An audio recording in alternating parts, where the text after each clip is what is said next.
कर्क राशि के लोगों के लिए दिसंबर 2024 का महीना कैसा होने वाला है। जय माता दी दोस्तों, आप सभी का स्वागत है हमारे YouTube चैनल अमृता एस्ट्रो में। और आज की इस वीडियो में मैं बात करूंगी इस वर्ष के अंतिम माह के कर्क राशि फल के बारे में। देखिए, वर्ष का अंत यानी कि एंड होने वाला है। आखिरी महीना जो दिसंबर का महीना है वो किस तरह से आपके जीवन में बदलाव लेकर आएगा, अच्छे या बुरे या मिले जुले, या आपके जीवन के हर एक क्षेत्र में किस तरह से आपको चीजें देखने को मिलेंगी। तो सारी जानकारी आपको इस वीडियो में मिलने वाली है। बस एक छोटा सा रिक्वेस्ट है, चैनल पर आप पहली बार आए हैं और अभी तक सब्सक्राइब नहीं किया है तो चैनल को सब्सक्राइब जरूर कर लें। तो सबसे पहले हम ग्रहों की स्थिति के बारे में जानेंगे, क्योंकि ग्रहों की स्थिति के अनुसार ही दिनचर्या में परिवर्तन होते हैं। तो इस महीने में पहली चीज तो 2 ग्रहों का राशि परिवर्तन है। पहले तो शुक्रदेव हैं। शुक्रदेव इस महीने में 2 बार राशि बदलेंगे। पहला परिवर्तन 2 दिसंबर को होगा, महीने की शुरुआत में ही धनु राशि से निकलकर मकर राशि में शुक्रदेव प्रवेश कर जाएंगे। दूसरा परिवर्तन 28 दिसंबर को होगा, क्योंकि 2 दिसंबर से 28 दिसंबर तक शुक्रदेव मकर राशि में रहेंगे। उसके बाद वो कुंभ राशि में प्रवेश कर जाएंगे 28 दिसंबर को। दूसरा परिवर्तन सूर्यदेव का है, क्योंकि सूर्यदेव हर महीने राशि बदलते हैं। तो 15 दिसंबर को सूर्य का राशि परिवर्तन होगा धनु राशि में। तब तक सूर्यदेव कहां होंगे? वृश्चिक राशि में बुध के साथ बुधादित्य राजयोग बना रहे होंगे। अब अगर कुंडली देखें तो देखिए, कर्क राशि की लगन में कौन बैठा है? मंगल बैठे हुए हैं, जो इस महीने यहीं रहेंगे आपके लगन में, लेकिन ये इस महीने की शुरुआत में वक्री जरूर हो जाएंगे। दूसरा, केतु आपके तीसरे घर में बैठे हुए हैं। अब केतु तीसरे में है तो नवम घर जो है वहां राहु विराजमान है। अष्टम में आपके शनिदेव बैठे हुए हैं, और जो आपका पंचम भाव है वहां सूर्य और बुध की युति है। इसके अलावा जो गुरु बृहस्पति है वो 11वें घर में विराजमान है। तो ये तो है ग्रहों की स्थिति। अब इनका जो प्रभाव है वो कैसा देखने को मिलेगा, चले जानते हैं। सबसे पहली चीज है कि मंगल आपके लग्न में बैठे हैं।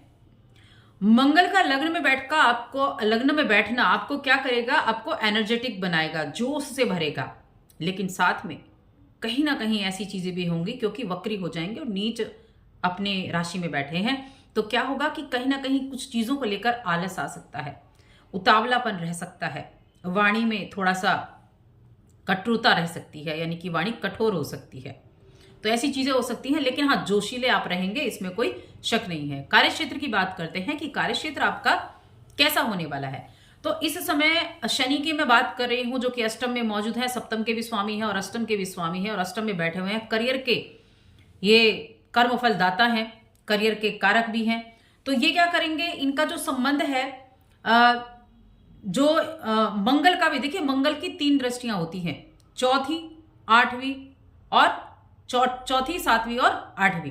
तो जो मंगल की दृष्टि है वो भी शनि के ऊपर जा रही है, और शनि तीसरी दृष्टि से करियर के भाव को देख रहे हैं। तो इन सब का क्या होगा कि आपको एक तो प्रेशर थोड़ा सा लग सकता है, अपनी जॉब में दबाव ज्यादा रह सकता है काम का, थोड़ी बहुत चुनौतियां भी आ सकती हैं, लेकिन आप चुनौतियों से घबराने वाले नहीं हैं। कड़ी मेहनत दिख रही है, लेकिन उस कड़ी मेहनत के बावजूद आप अच्छे रिजल्ट पाने में भी सक्षम होंगे। क्योंकि यहां करियर अगर देखा जाए तो आपको इस महीने अपने काम के जरिए पहचान मिलने वाली है। आप अपने काम से पहचाने जाएंगे, ऐसी स्थितियां रहेंगी। क्योंकि कहीं ना कहीं गुरु का लाभ के भाव में बैठना, गुरु लाभ भाव में बैठे हैं, इच्छाओं को पूरा कराने वाला रहने वाला है। और गुरु की दृष्टि कहां है? लाभ भाव में बैठकर आपके लग्न पर, जहां मंगल विराजमान है। मंगल एक पापी ग्रह है और गुरु एक शुभ ग्रह है, सबसे शुभ ग्रह। गुरु जिस भी घर को देखते हैं, अगर वह पापी घर बैठा है तो वहां राहत देते हैं। तो क्या होगा? एनर्जी से भरपूर होंगे, वाणी में सौम्यता आ जाएगी, वाणी के जरिए आपके काम भी बनेंगे। एनर्जी इतनी अच्छी होगी कि अपनी एनर्जी को सही दिशा में अगर आप इस्तेमाल करते हैं तो अपने करियर में एक उचित उपलब्धि आप पा सकते हैं, कर्क राशि के जातक। इसके अलावा अगर आपके मन में नौकरी बदलने का विचार चल रहा है, नौकरियां बदलना चाह रहे हैं, तो देखिए उस पर आप विचार कर सकते हैं। वहां अगर आपको कोई अच्छी अपॉर्चुनिटी मिल रही है तो उसके लिए भी चांसेस बन सकते हैं। व्यवसायियों की बात करते हैं तो व्यवसाय का भाव होता है सप्तम भाव। अब सप्तम भाव किसका है? शनि का। और सप्तम भाव में शुरू से ही शुक्रदेव बैठेंगे। तो यहां चांसेस बनेंगे, व्यापार में अच्छे लाभ के चांसेस बनेंगे, लेकिन वहां शनि अष्टम में जाकर बैठ गए हैं, लाभ भाव के सप्तम भाव के स्वामी, लेकिन सप्तम में शुक्र बैठे हैं जो चीजों को अच्छा करने का कार्य भी करने वाले हैं।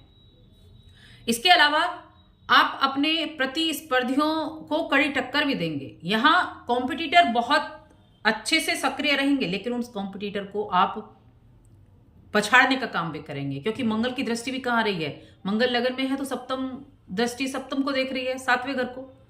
तो बस उतावलेपन पर ध्यान दें, जल्दबाजी में कोई कार्य ना करें, जल्दबाजी में कोई डिसीजन ना लें, वरना एनर्जी ऐसी होगी कि दुश्मनों से लड़ते हुए दिखाई देंगे और कड़ी चुनौती आपको जो मिलेगी उस कड़ी चुनौती को दूर करते दिखाई देंगे।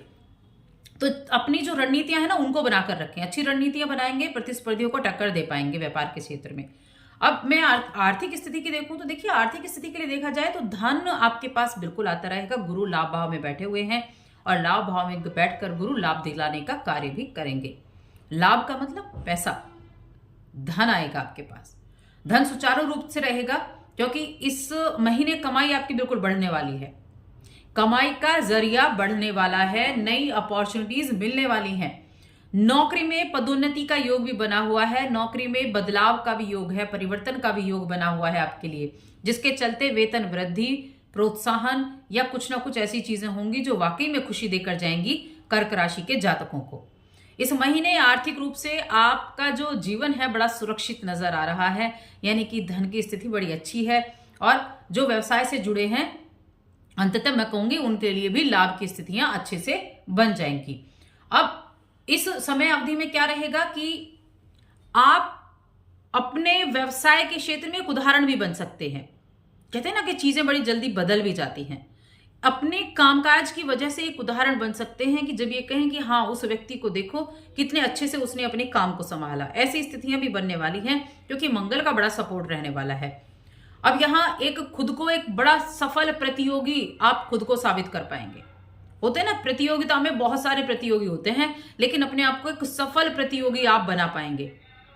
ये महीना बड़ा अच्छा कर्क राशि के लोगों के लिए रहने वाला है, और ऐसा कि आपकी रणनीतियां देखकर, आपके काम देखकर सामने वाला हैरान हो जाए, आपका जो कड़ी टक्कर दे रहा है वो हैरान हो जाए। तो बस अपने ऊपर उतना कंट्रोल और उतना फोकस और इतना ज्यादा अपना ध्यान रखना है कि चीजों को बड़े अच्छे से करना है, चुनौतियां हैं तो उनको पार करना है। अब रिश्तों की बात कर लेते हैं, प्रेम जीवन, पारिवारिक जीवन, वैवाहिक जीवन। प्रेम जीवन देखा जाए तो फलदायी रहेगा, अच्छा रहेगा प्रेम जीवन के लिहाज से, क्योंकि सूर्य और बुध की युति है यहाँ और शुक्र आपके सप्तम में बैठे हुए हैं, तो प्रेम जीवन के लिहाज से अच्छा है। गुरु आपके 11वें घर में है, वहां से पंचम को देख भी रहे हैं, तो प्रेम जीवन के मामले में अच्छा है।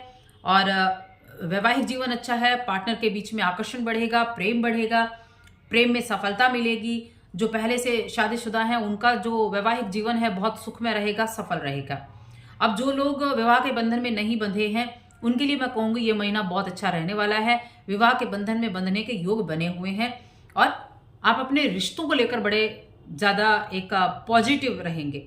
यानी अपने रिश्ते की एक होता है ना कि हम अपने रिश्ते को ऊंचा समझते हैं, तो उस हिसाब से आप अपने रिश्ते को सर्वोपरि लेकर चलेंगे, काफी अच्छा रहेगा। पारिवारिक जीवन भी आपका अच्छा दिख रहा है, रिश्ते घर में अच्छे बनेंगे, माता पिता के साथ बॉन्डिंग अच्छी रहेगी, और छोटे भाई बहन काफी सपोर्टिव आपके लिए दिख रहे हैं। परिवार में कोई छोटे मोटे विवाद जरूर हो सकते हैं, लेकिन वो ऐसे विवाद नहीं होंगे कि आपको दिक्कतें हों, उन विवादों को आप दूर कर पाएंगे। शिक्षा की बात कर लेते हैं, उससे पहले स्वास्थ्य की बात करेंगे। तो आपका अगर मैं हेल्थ देखूं तो हेल्थ आपका अच्छा है, कोई बड़ी समस्या नहीं रहेगी और अच्छा हेल्थ रहेगा। छोटी मोटी चीजों को छोड़ दिया जाए तो हेल्थ आपकी अच्छी है। स्टूडेंट्स की बात करूं तो पंचम भाव जो प्रेम का भाव है वो शिक्षा का भाव भी है, वो संतान का भाव भी है, और गुरु की दृष्टि से आप अच्छी शिक्षा प्राप्त कर पाएंगे। शिक्षा पढ़ाई में आपका मन भी लगेगा, हायर एजुकेशन के लिए भी जा सकते हैं। संतान के मामले में भी अच्छा है, आपकी संतान बड़ा अच्छा करेगी। संतान की वजह से आपको अच्छे एक रुतबा आपका कायम हो सकता है, तो उस मामले में भी चीजें अच्छी दिख रही हैं। अब हम उपाय की बात करेंगे वीडियो के अंत में कि क्या उपाय आप कर सकते हैं। देखिए, जब महीना अच्छा, वैसे भी वर्ष का ये अंतिम महीना है, अब अंतिम महीना अगर आपका अच्छा जाता है तो नए वर्ष की शुरुआत बहुत अच्छी होगी, यानी खुशियों के साथ होगी।